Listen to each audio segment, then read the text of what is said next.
Dr. Harrison Reed pressed his gloved hand against the crystalline surface of Europa's ice, watching his breath fog up the inside of his helmet.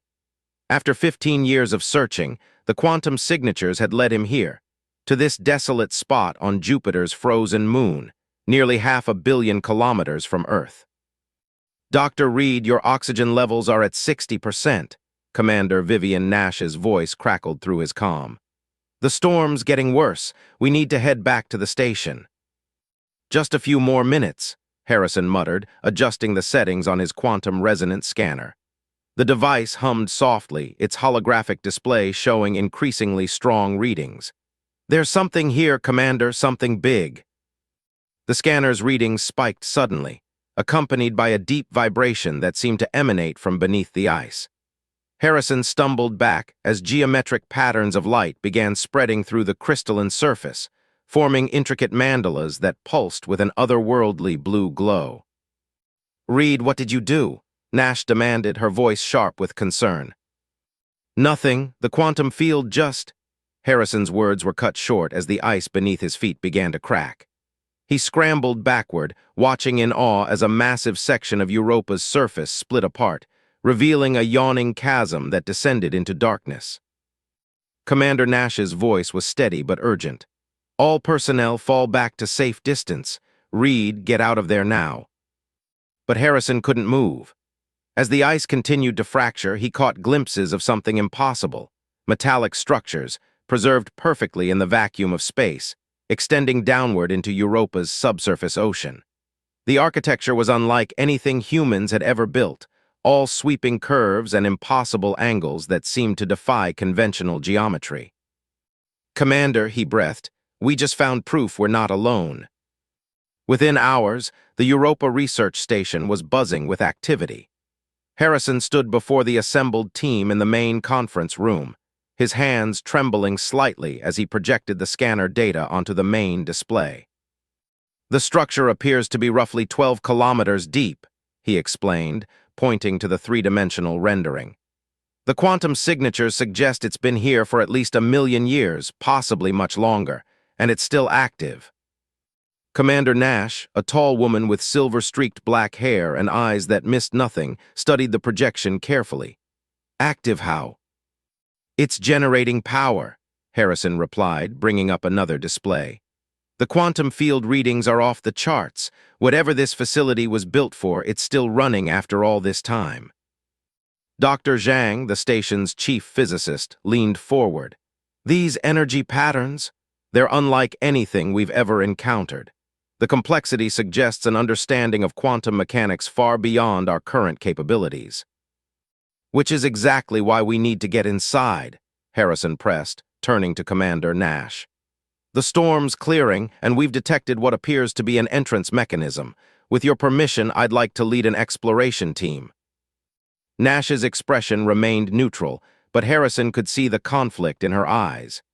As station commander, her primary responsibility was the safety of her crew.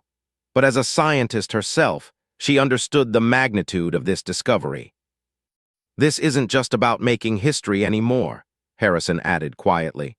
"Whatever's down there could revolutionize our understanding of physics, of the universe itself. We can't just ignore it." After a long moment, Nash nodded. "Assemble your team, Dr. Reed, but we do this by the book. Full safety protocols, constant communication, and at the first sign of trouble, you pull out. Understood?" "Perfectly, Commander." 6 hours later, Harrison stood at the edge of the chasm with 3 other members of the exploration team: Dr. Jessica Rivera, a xenoarchaeologist, technical specialist Omar Khan, and security officer Rachel Chen.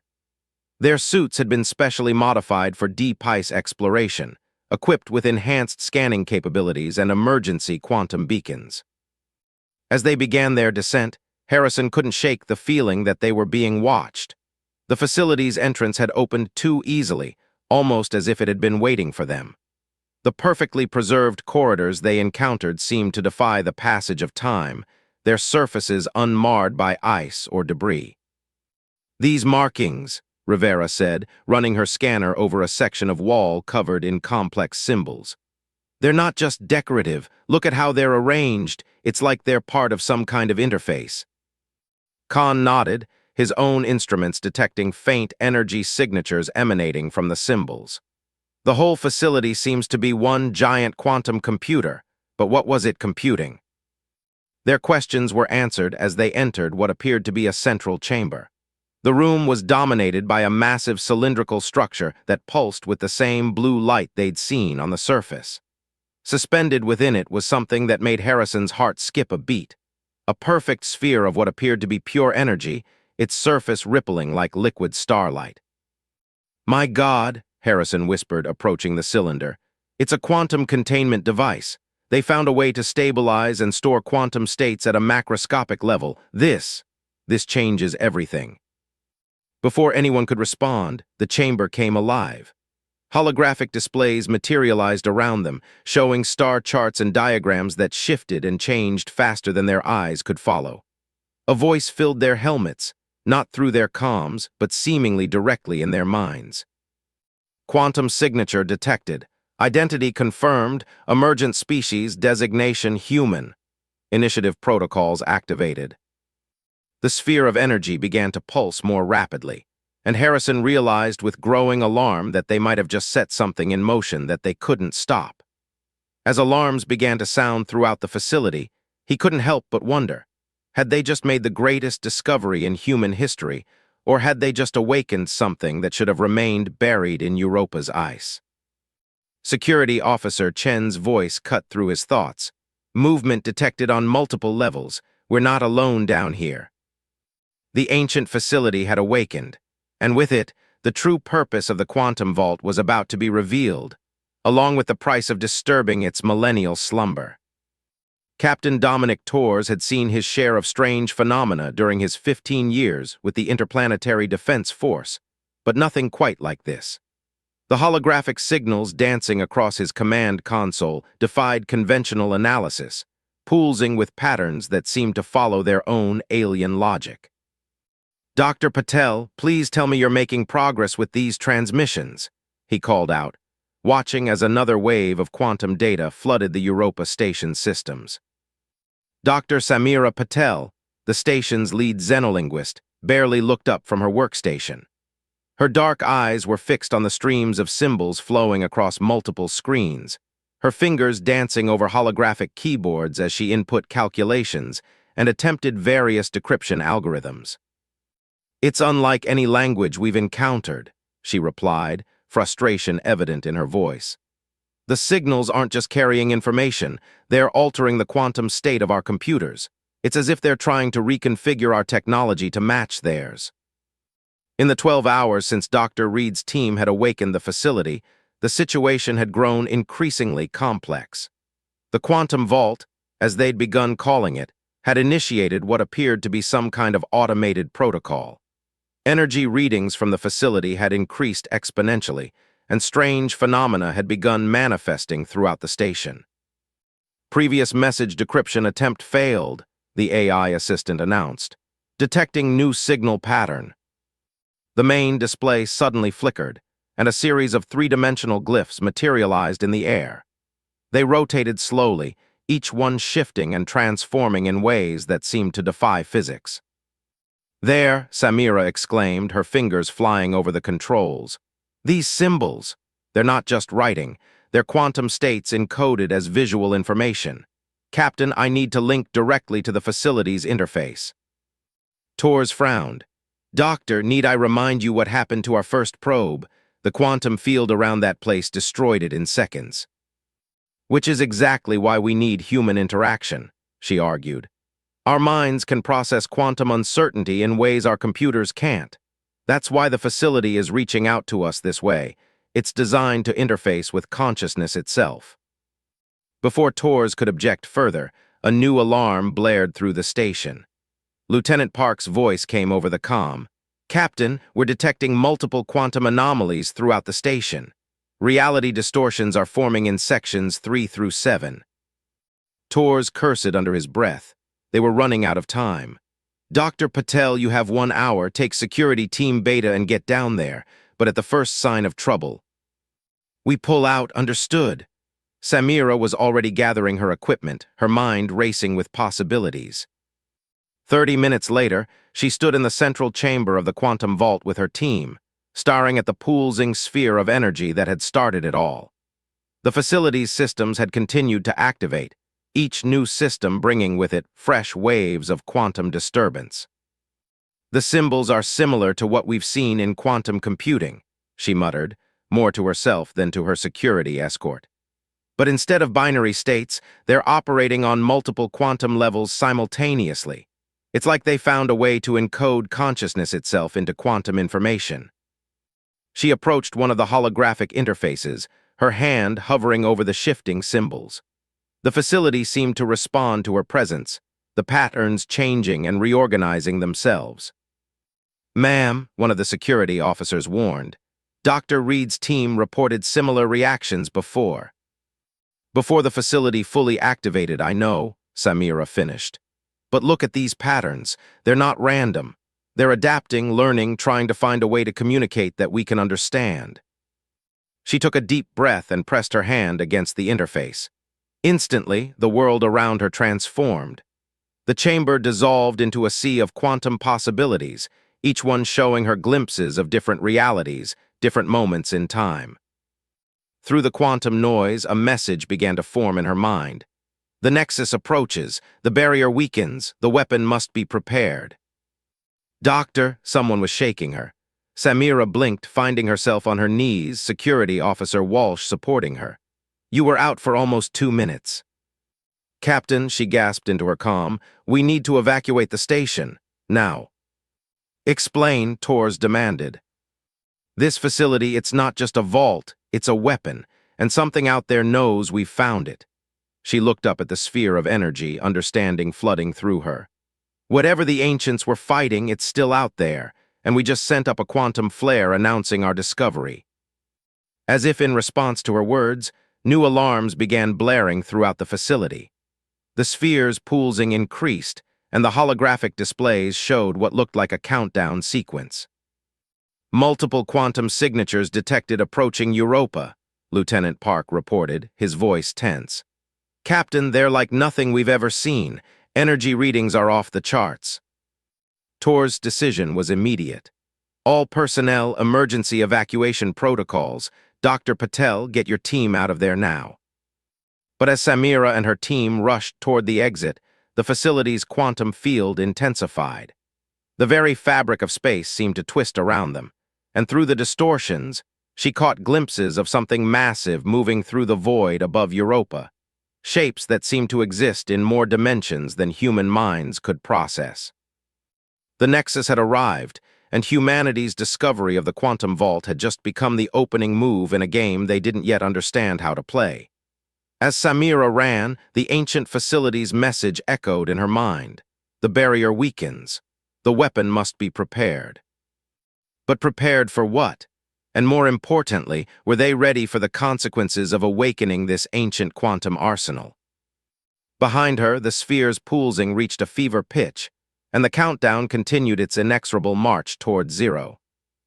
Security Chief Marcus Wung moved swiftly through the quantum vault's twisting corridors, his plasma rifle at the ready.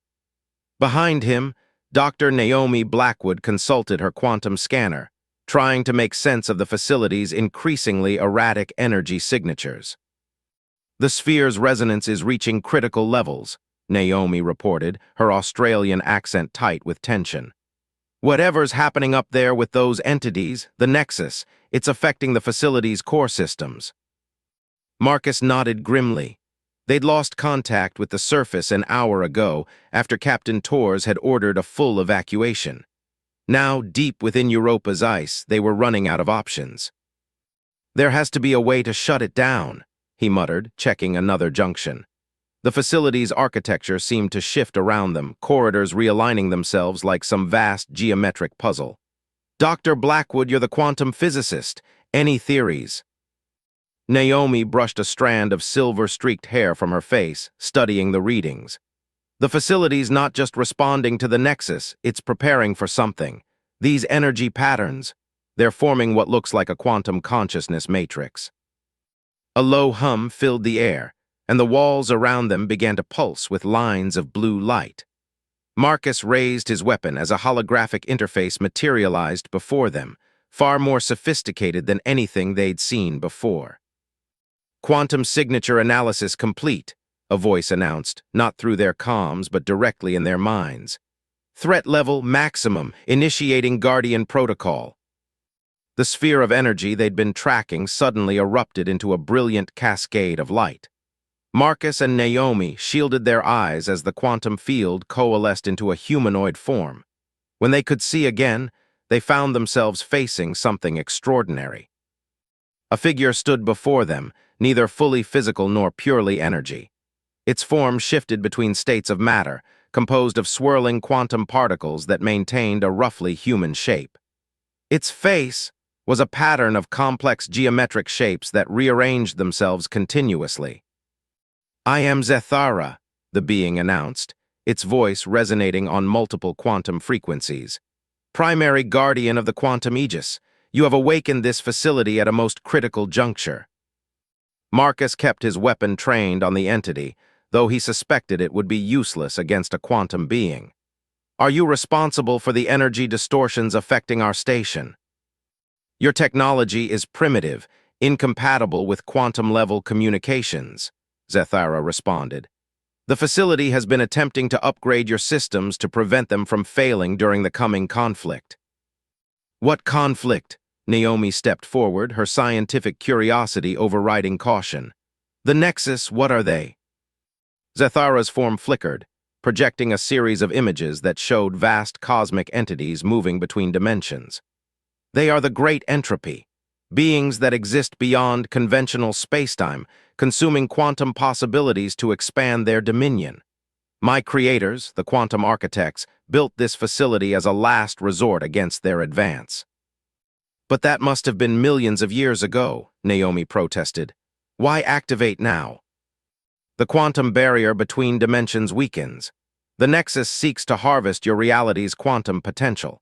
This solar system's unique properties, particularly Europa's quantum-resonant ice, made it the ideal location for the Aegis." Marcus lowered his weapon slightly.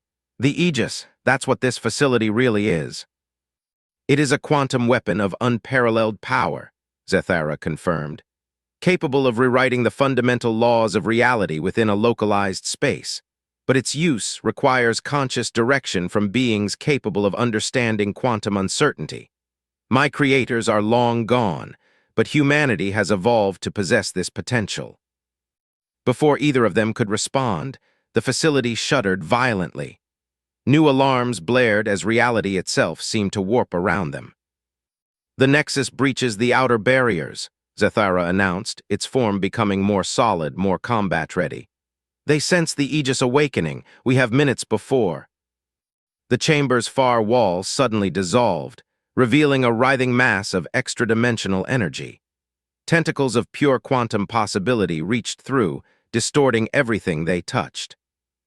"Get behind me," Zethara commanded, generating a quantum shield that barely held against the intrusion. "Dr. Blackwood, the Aegis controls are keyed to respond to conscious intent. You must complete the activation sequence while I hold them back." Naomi rushed to the main interface as Marcus provided covering fire, his plasma bolts having minimal effect on the dimensional breach. The quantum mathematics flowing across the displays were beyond anything humans had achieved, but somehow they made an intuitive sense to her quantum-trained mind. "The sequence is incredibly complex," she called out, her fingers dancing across the holographic controls. "It's not just calculations, it requires understanding of quantum consciousness itself." "You possess the potential," Zethara assured her, struggling against the increasing breach. "Your species exists in quantum uncertainty naturally. Trust your intuition." As Naomi worked, Marcus witnessed something that challenged his understanding of reality. Zethara engaged the Nexus entities in quantum combat, shifting between states of existence, weaponizing probability itself. The Guardian's form became a blur of tactical possibilities, each movement calculating and executing countless strategies simultaneously. "Partial activation achieved," the facility announced. Quantum consciousness integration at 40%. Warning, dimensional integrity failing. More breaches were opening throughout the chamber. The Nexus entities were pushing through, their very presence causing local reality to break down. Marcus fired his weapon in controlled bursts, trying to buy Naomi more time, but he knew they were fighting against impossible odds. "Dr. Blackwood," he shouted over the quantum chaos, "whatever you're going to do, do it fast." Naomi's hands flew across the interface, her mind expanding to encompass quantum possibilities she never knew she could comprehend. Through it all, one thought remained clear. Everything they knew about reality was about to change, and they were the only ones who could ensure humanity survived the transformation. As the chamber dissolved into quantum chaos around them, Zethara's voice cut through the madness. "Choose wisely, Dr. Blackwood. The fate of multiple realities now rests in human hands." Colonel James Sullivan stood at the command center of the IDF Hyperion, watching as Europa's surface fractured under the assault of extra-dimensional forces. The emergency response fleet had arrived to find the research station in chaos, reality itself warping around the moon's crystalline surface. "Status report," he barked, eyes fixed on the tactical display showing multiple quantum anomalies spreading across the moon's surface. "Sir, we've managed to evacuate 80% of station personnel," Lieutenant Foster reported. "But we've lost contact with teams still inside the facility, including Dr. Reed's group and Security Chief Wang's team." The colonel's jaw tightened. The Hyperion's sensors were detecting energy signatures that defied physics itself, and the Nexus entities were growing stronger by the minute. He'd been prepared for many scenarios when they'd received the distress call, but an invasion from beings that existed outside normal spacetime hadn't been one of them. "Sir," Communications Officer Reyes called out, "we're receiving a transmission from inside the facility. It's different." The main screen flickered to life, showing Dr. Harrison Reed alongside a being that seemed to exist in multiple states simultaneously. The Quantum Guardian, Zethara. "Colonel Sullivan," Reed's voice crackled through quantum interference. "The facility contains a weapon called the Quantum Aegis. We need your fleet to buy us time to activate it properly." Sullivan leaned forward. "Doctor, I'm looking at readings that suggest that entire region of space is becoming unstable. Whatever you're planning. The Nexus will consume your entire reality if we don't stop them," Zethara interrupted, its form shifting between possibilities. "Your weapons cannot harm them directly, but you can disrupt their quantum field manifestation. Target these coordinates with synchronized plasma bursts." Data streamed across the tactical display, showing precise firing solutions that seemed to anticipate the Nexus entity's movements through probability itself. Sullivan had been in the service long enough to know when to trust his instincts. "All ships battle formations," he commanded. "Execute firing solutions as transmitted, buy them whatever time they need." The space around Europa erupted in a spectacular display as the fleet engaged, their weapons creating a complex web of plasma energy that seemed to constrain the Nexus entity's ability to fully manifest in their reality. Deep within the facility, Dr. Reed worked alongside Dr. Blackwood and the others, their minds melding with the quantum interfaces as Zethara guided them through the activation sequence. The Guardian moved between multiple points in space simultaneously, defending against Nexus incursions while teaching them to harness the Aegis. "The weapon requires conscious observers to shape its effects," Zethara explained, its form blurring as it repelled another attack. "You must understand, reality itself is a product of quantum observation. The Aegis allows you to redefine those observations on a cosmic scale."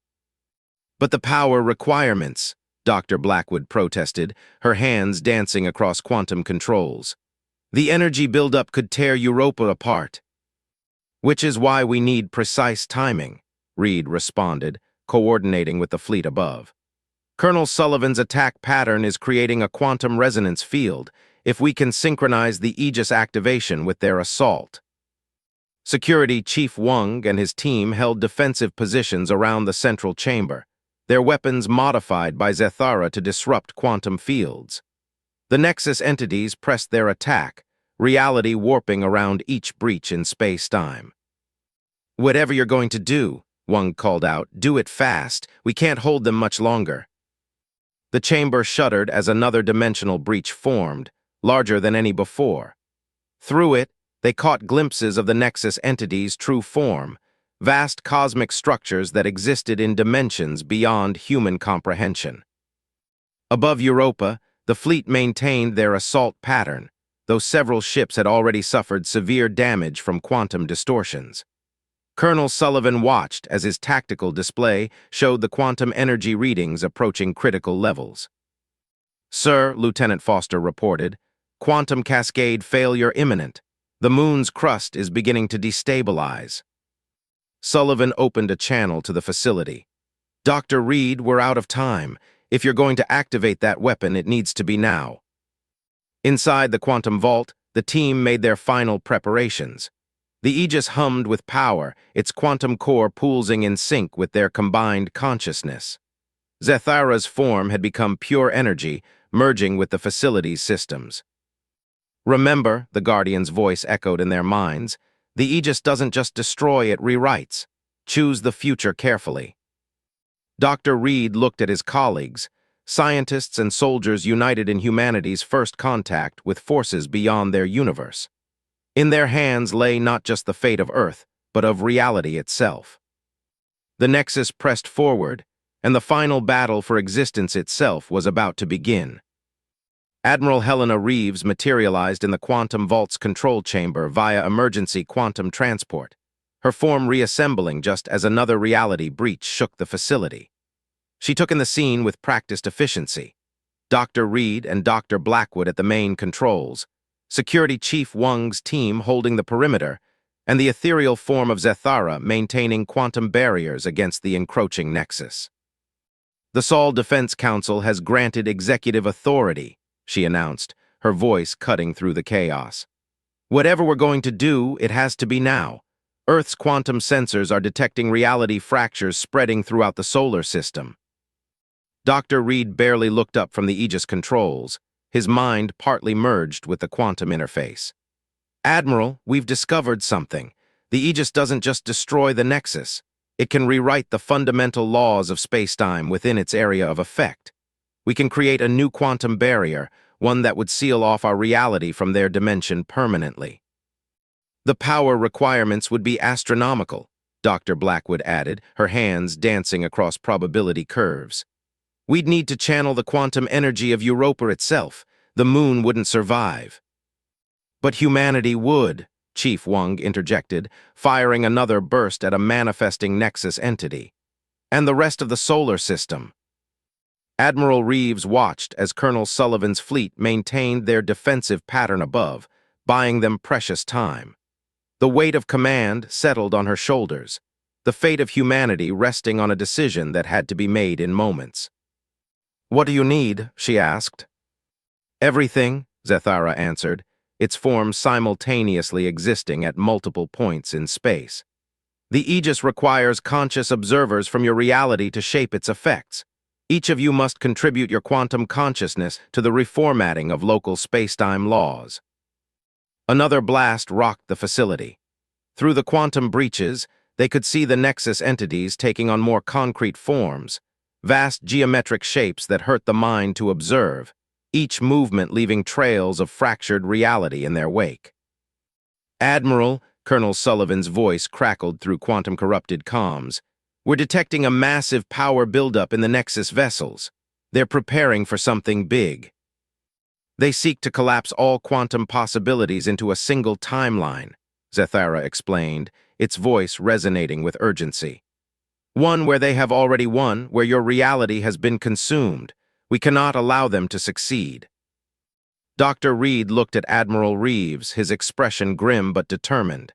"The Aegis is ready, but activating it will be rewriting the laws of physics themselves. None of us can predict exactly what reality will look like on the other side." "Better an uncertain future than no future at all," Reeves decided. She turned to address everyone in the chamber. All personnel prepare for Aegis activation. Colonel Sullivan, begin final evacuation of all ships except the Hyperion. We'll need your vessel's quantum core to help power the sequence. The next few minutes were a blur of activity. The team worked in perfect synchronization, their minds partially merged with the quantum systems as Zethara guided them through the final preparations. The Nexus pressed their attack with increasing fury, as if sensing their intentions. "Quantum cores linked," Dr. Blackwood reported. "Europa's core is responding to the resonance field. We're approaching critical mass." "Nexus entities are accelerating their timeline collapse," Wang called out. "Reality fractures spreading throughout the chamber." Admiral Reeves took her position at the main control interface, her consciousness joining with the others through the quantum link. Through their shared awareness, she could feel the power of the Aegis building, not just energy, but the very fabric of reality preparing to be reshaped. "Ready for activation," Dr. Reed announced. "Admiral." Reeves looked around at the brave souls who had brought them to this moment. Scientists, soldiers, and an ancient guardian, all united in defense of existence itself.